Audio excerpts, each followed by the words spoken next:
La clave oculta con Miquel Figueroa.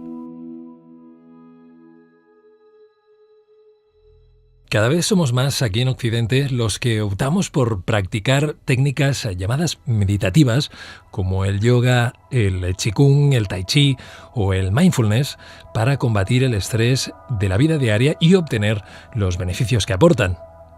Y ahora, gracias a la ciencia, podemos medir, por lo menos en parte, los efectos de estas prácticas en nuestra salud física, psicológica, emocional y también cognitiva. La neurocientífica británica Shanida Nataraja, que no sé si lo he dicho demasiado bien, ha compilado todo lo que sabemos al respecto, todo lo que la ciencia puede decir ahora al respecto de la meditación en el libro The Blissful Mind, la prueba neurocientífica del poder de la meditación. Hola Shanida, bienvenida y gracias por estar aquí con nosotros. Pleasure. Hola, es un placer estar aquí. Antes de nada me gustaría que nos aclararas. ¿A qué te refieres cuando hablas de meditación? Well, meditation is a practice that appears in a lot of our spiritual traditions. La meditación es una práctica que aparece en muchas de nuestras tradiciones espirituales. Tiene muchas variedades, pero básicamente se trata de una práctica que pone a la persona en un estado de atención focalizada. Y para conseguir esa atención focalizada, suele utilizarse un anclaje que puede ser la respiración, o un cántico, o mirar la llama de una vela. Se emplea algún mecanismo concreto en el que la persona puede concentrarse y entrar así en un estado alterado de conciencia.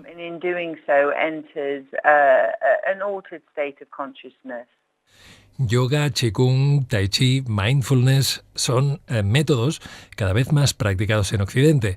Se promueven en el mundo de la empresa, también en la escuela e incluso se están aceptando por parte de la comunidad médica científica que a veces los receta, entre comillas, como complemento a la terapia médica. Algo está cambiando en este sentido, ¿no es así? Absolutely, and it's a change that I'm very excited to see. Sí, sin duda alguna. Y me satisface muchísimo que así sea. Cuando empecé a estudiar este tema, hace más de 15 años, aún había muy pocos estudios sobre los efectos de la meditación. Pero ahora hay miles de investigadores por todo el mundo que han estado estudiando esos efectos. Como consecuencia de ese conjunto cada vez mayor de datos y resultados, estamos viendo que a todos los niveles de la sociedad, no solo en nuestros sistemas sanitarios, con los médicos, también en nuestros lugares de trabajo, con los empleados, se está reconociendo que la meditación y a menudo también el mindfulness, que al ser una práctica secular es muy flexible y puede ser utilizada por todo el mundo, en fin, se está reconociendo que estas prácticas contribuyen a promover el bienestar de la sociedad.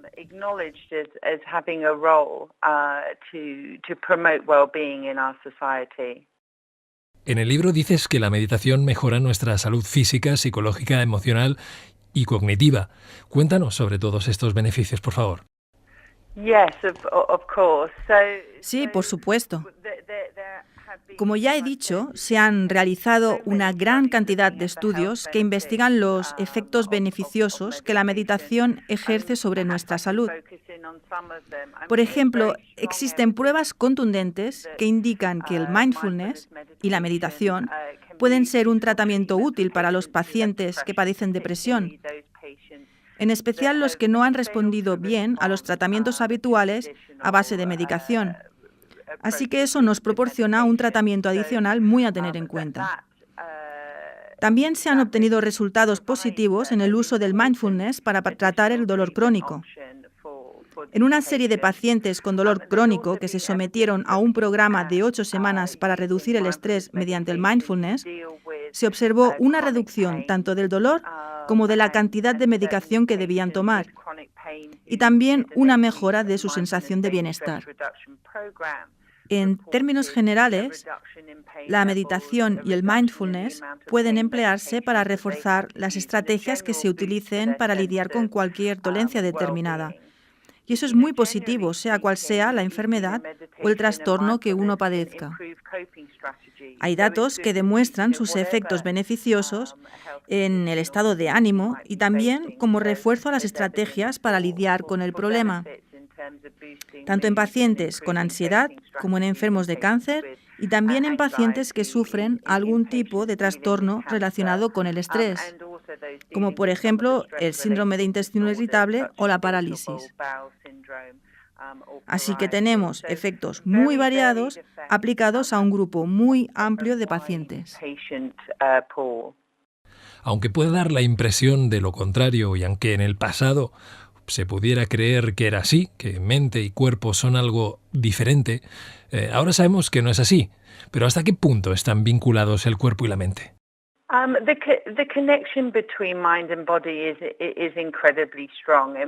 La conexión que hay entre el cuerpo y la mente es increíblemente fuerte. Y eso es algo que sabemos por ciertos hechos observables.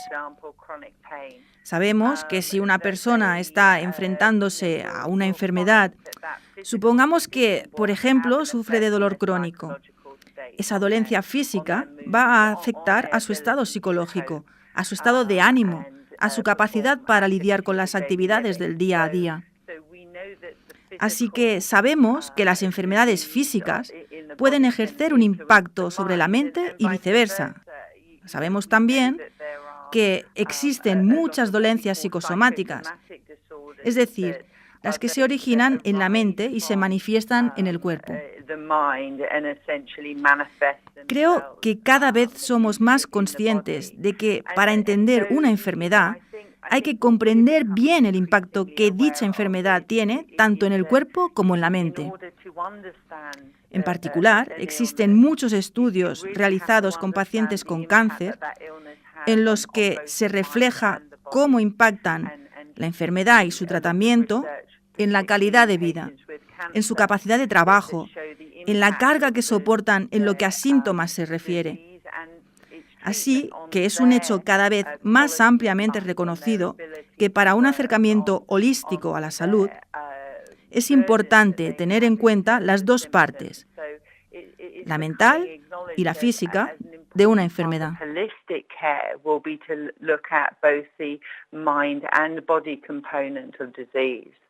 ¿Cómo ha avanzado, Shanida, la tecnología en este sentido? ¿Con qué aparatos contamos actualmente y qué nos permiten medir?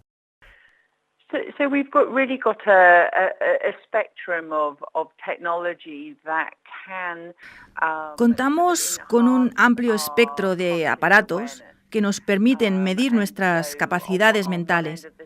Por un lado, tenemos algo muy sencillo, como el medidor de respuesta galvánica de la piel, que registra la resistencia que hay en el interior de la piel y es un indicador de los niveles de excitación o de estrés del cuerpo.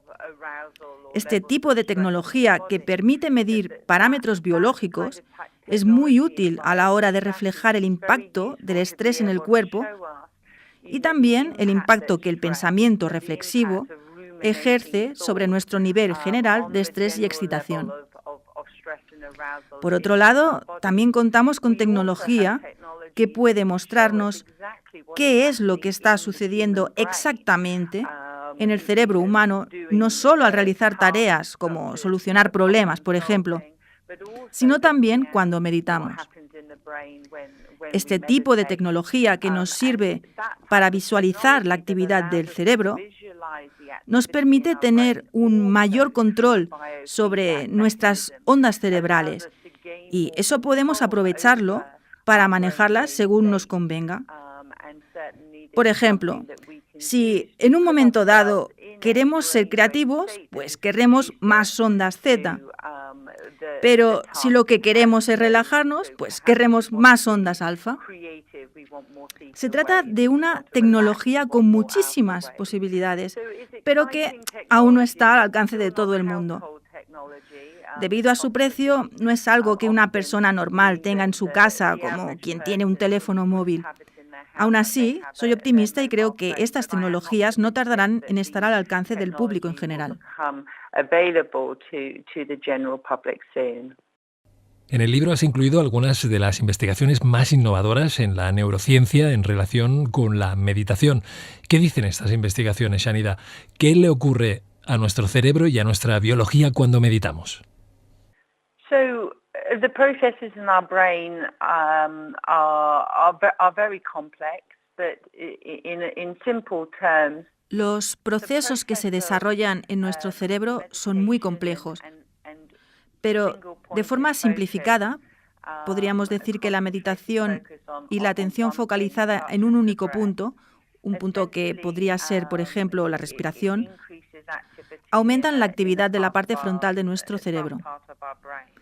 Eso provoca a su vez que se reduzca la actividad de otras partes del cerebro, partes que son las relacionadas con el sentido del yo y de la individualidad, es decir, con la división entre el yo y lo que no soy yo. De modo que parte de la meditación conlleva esa disolución de la barrera entre el yo y lo demás, una disolución que produce un estado de conciencia expandida. Y al mismo tiempo se propicia que los procesamientos pasen de la parte izquierda del cerebro a todo el cerebro en su conjunto. Aunque el proceso de la meditación se inicie en la parte izquierda, se extiende al resto del cerebro y eso hace que la persona pueda acceder a los dos tipos de pensamiento, que pueda percibir las dos vertientes, la racional y analítica de la parte izquierda del cerebro y la creativa y abstracta de la parte derecha. Y esos procesos que están desarrollándose en nuestro cerebro generan cierta actividad en nuestro cuerpo.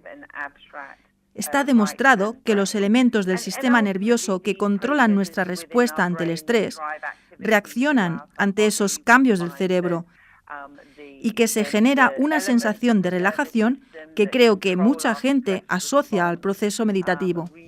To those changes in the brain are bringing about a sense of relaxation, which I think many people will associate with the process of meditation. Has señalado que mediante la meditación se consigue la disolución del sentido del yo, de la identidad, de estar separado de lo demás, lo cual es algo de lo que se ha venido hablando en las religiones a lo largo de la historia. Suena casi a algo espiritual. Yes. Well, and this is the exciting aspect of Sí, spirituality. bueno, ese es un aspecto realmente interesante. El punto de unión que se ha encontrado entre la espiritualidad y la ciencia. Quizás podría decirse que nuestros científicos han encontrado en el interior de nuestro cerebro una base para la creencia, para la conciencia expandida que las tradiciones religiosas equipararían a una realidad superior o a un Dios. A mi modo de entender, los seres humanos estamos diseñados para alcanzar un estado de conciencia que va más allá de nuestra realidad cotidiana, y nuestro cerebro ha sido diseñado para permitirnos, mediante procesos como la meditación, alcanzar ese estado. Así que tenemos el potencial innato para tener experiencias religiosas, espirituales, a través del cableado de nuestro cerebro. Me ha llamado la atención que se den procesos cerebrales similares durante procesos meditativos, durante la oración, la danza, incluso con algo considerado tan profano, digámoslo así, como los cánticos de un partido de fútbol. Yes. And this is the thing that I often try and highlight is Sí, y eso es algo que a menudo intento subrayar. La meditación es algo que encontramos en todas las tradiciones espirituales, ya sea de una u otra forma. Las hay de muchísimas formas distintas. Y el que haya tantas formas de meditación se debe, básicamente, a que es imposible que una sola pueda tener sentido para todo el mundo. Así que existe toda esa variedad. Pero en el caso de los que no quieren meditar, lo que ocurre a menudo es que encuentran otra forma de llegar a ese estado de atención plena que se alcanza durante la meditación, y esa forma es a través de la atención focalizada. Un corredor de maratón, por ejemplo, puede entrar en un estado de conciencia que podría equipararse al de alguien que esté meditando. Ciclistas, golfistas. Se trata de alcanzar un estado de conciencia donde uno está totalmente centrado en el presente. No estás jugando al golf y pensando en lo que tendrás que comprar después para la cena. Estás completamente centrado en el momento presente. Ese estado de conciencia centrado en el ahora es, en esencia, la base de la meditación y, más aún, la base de muchas otras prácticas que se han desarrollado en el seno de la sociedad humana. Y por último, quiero preguntarte, a lo mejor es la pregunta más complicada de todas, no lo sé.